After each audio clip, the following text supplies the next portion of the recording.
नमस्कार। आज मैं आपको कक्षा 10 हिंदी के काव्यखंड का प्रथम पाठ सूरदास द्वारा विरचित सूरसागर महाकाव्य से उद्धृत पद पढ़ाऊंगी। तो आइए देखिए पद्यांश नंबर 3। किलकत कहन घुटरूवनि आवत, मन में कनक नंद के आंगन बिंब पकड़िए धावत। कबहू निरखी हरि आपू छाँव को, कर सौ पकरन चाहत। किलकी हसत राजत देव दतियाँ, पुनि पुनि तिहि अवगाहत। कनक भूमि पर कर पग छाया, कर कहते हैं हाथ और पग पैर। यह उपमा एक राजती, करि करि प्रतिपद प्रतिमनि वसुधा, वसुधा भूमि कमल बैठ की साजती। बाल दशामुख निखर निरखी जसोदा, पुनि पुनि नंद बुलावती।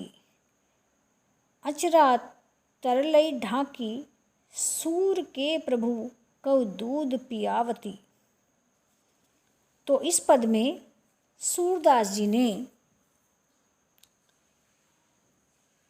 मणियों से युक्त आंगन में घुटनों के बल चलते हुए बालक श्री कृष्ण की शोभा का वर्णन किया है।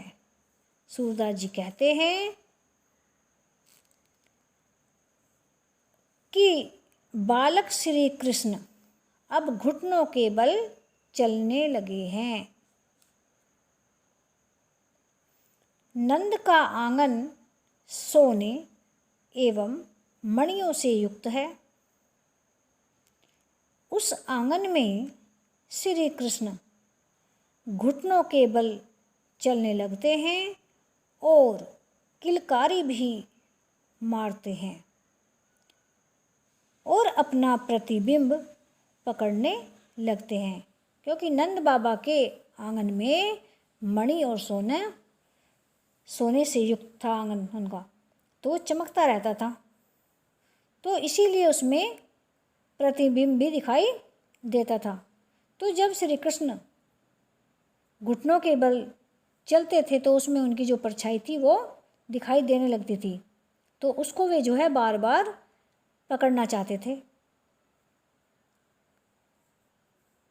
जब वो किलकारी मारकर हंसते हैं तो उनके मुख में 2 दांत शोभा पाते हैं और प्रतिबिंब में भी उन दो